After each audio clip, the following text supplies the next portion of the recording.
Assalamualaikum warahmatullahi wabarakatuh teman-teman. Kembali lagi di channel YouTube Cindy Arnelia.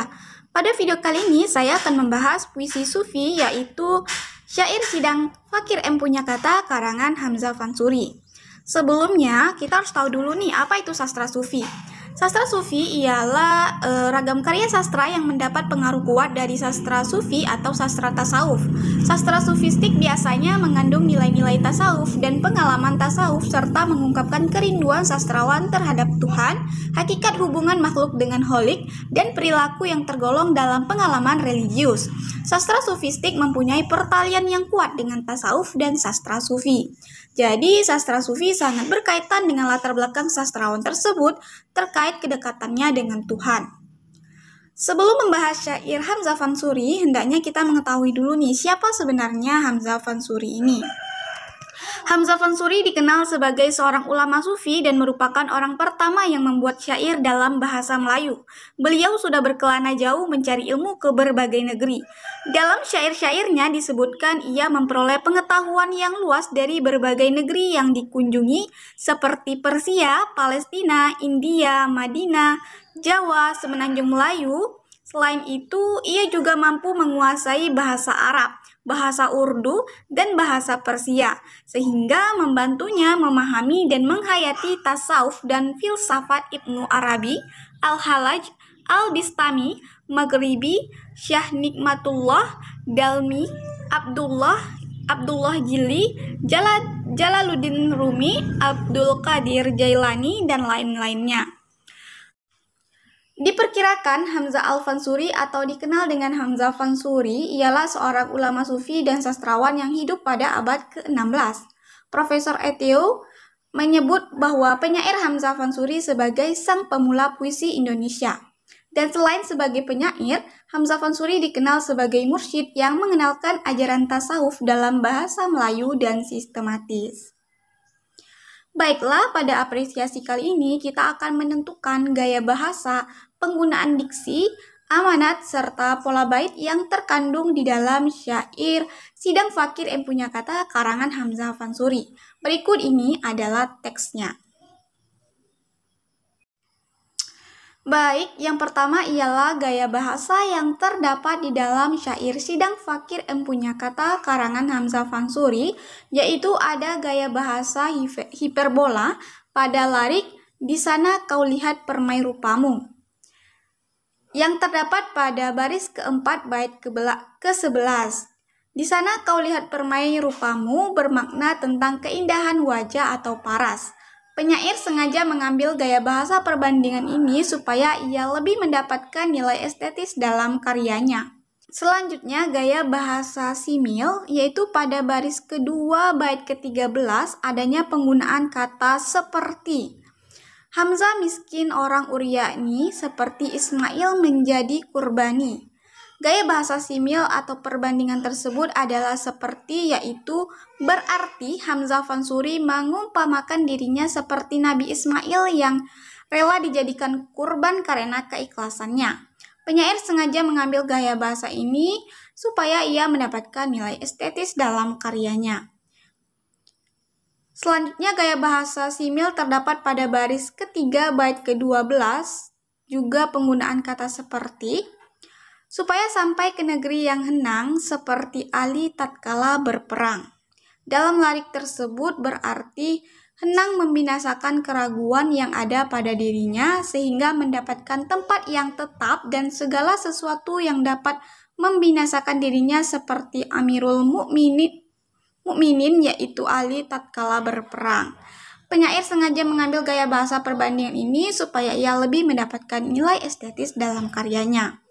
Selanjutnya, gaya bahasa personifikasi, yaitu gaya bahasa kiasan yang menggambarkan benda mati atau barang yang tak bernyawa seolah-olah dapat bertingkah laku seperti manusia. Terdapat pada larik ombak dan air asalnya satu pada baris kedua bait ke-5, di mana adanya penggunaan ombak dan air merupakan perumpamaan makhluk dengan ombak dan mengumpamakan Allah sebagai air, yaitu sebagai asalnya. Berarti ombak berasal dari air dan kembali pun menuju air, sehingga ombak berasal dari kesatuan yaitu air. Selanjutnya, gaya bahasa personifikasi terdapat pada baris ketiga bait kelima, yaitu penggunaan kata muj'id dan batu. Gaya bahasa personifikasi tersebut mengumpamakan makhluk dengan batu dan mengumpamakan Allah Ta'ala dengan manikam yang bercahaya di dalam batu. Selanjutnya, gaya bahasa metafora yaitu meletakkan sebuah objek yang bersifat sama dengan pesan yang ingin disampaikan. Terdapat pada larik anak dagang pada baris pertama bait keempat, yang artinya anak perantauan, dimaksudkan sebagai anak rantau di dalam perjalanannya tidak akan dapat kembali ke negeri tempat asalnya. Jadi manusia diumpamakan sebagai anak rantau. Selanjutnya, majas metafora terdapat pada kata berkawan-kawan pada baris pertama bait ke-8, artinya bergerombol, berarti siapapun manusia yang mencari kesenangan dunia secara berlebih-lebihan atau ingin memiliki harta benda secara berlebih-lebihan, mereka tidak akan dapat menempuh jalan menuju Allah Ta'ala. Yang ketiga, lihat permai rupamu, terdapat pada baris keempat bait ke-11, yaitu adanya penggunaan kata permai yang artinya elok. Berarti gaya bahasa metafora ini bermakna terlihat keelokan dan keindahan rupa dirinya. Keelokan dan keindahan rupa dirinya dipandang masih dalam kawasan ilmu Allah Ta'ala, artinya suci. Selanjutnya, pada kata henang, pada baris kedua bait ke-12, yang artinya tidak berpindah-pindah. Gaya bahasa metafora tersebut memiliki maksud orang yang telah menghilangkan keraguannya, prasangka buruk, dan kebimbangan yang ada pada dirinya, niscaya mereka akan mendapatkan tempat yang tetap dan tidak berpindah-pindah. Selanjutnya kita masuk pada amanat dari syair Sidang Fakir Empunya Kata. Sebelumnya, syair Sidang Empunya Kata ini bercerita tentang Allah sesuai dengan pengalaman batin yang dialami oleh penyair.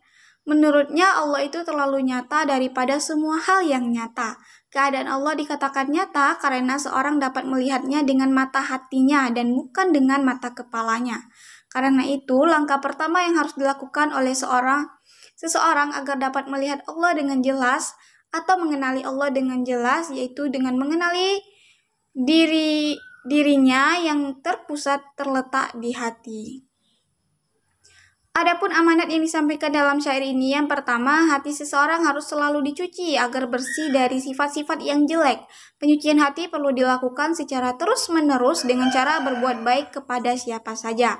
Yang kedua, semakin bersih dan jernih hati seseorang, maka akan semakin jelas ia dapat melihat Allah dan merasakan keberadaan Allah. Yang ketiga, agar bisa lebih dekat dengan Allah, seseorang harus mempelajari dan mengamalkan ilmu hakikat dengan sungguh-sungguh. Yang keempat, hati seseorang yang bersih atau jernih, dan ia dapat mengamalkan ilmu hakikat dengan sungguh-sungguh, maka pada akhirnya ia akan dapat bertemu dan bersatu atau menjadi tunggal dengan Allah Ta'ala atau wajidatul wujud. Selanjutnya, kita akan menganalisis penggunaan diksi pada syair Sidang Fakir Empunya Kata ini, yaitu diksi yang digunakan pada syair Sidang Fakir Empunya Kata ini banyak menggunakan diksi-diksi berbahasa Arab dan juga ayat Al-Quran, seperti pembukaannya dimulai dengan Bismillahirrahmanirrahim. Kemudian ada larik wahwa ma'akum faya'unu pada bait ke-6. Syair ini juga mengandung banyak diksi perumpamaan seperti pada larik ombak dan air asalnya satu, yang artinya alam semesta ini isinya atau semua makhluk diumpamakan ombak dan Allah diumpamakan sebagai air. Ombak berasal dari air dan kembalinya pun juga menuju ke air sebagai asal atau sumbernya. Artinya ombak atau diumpamakan sebagai manusia berasal dari yang satu, yaitu Allah, sehingga keduanya merupakan satu kesatuan dan tidak dapat dipisahkan. Dan yang paling menonjol pada diksi syair ini banyak menggunakan istilah-istilah dalam ilmu tasawuf seperti kata zahir, baki, ahlul ma'rifah, daim, kamil, dan lain-lain. Untuk bait, syair ini terdiri atas 13 bait, masing-masing bait terdiri atas 4 larik.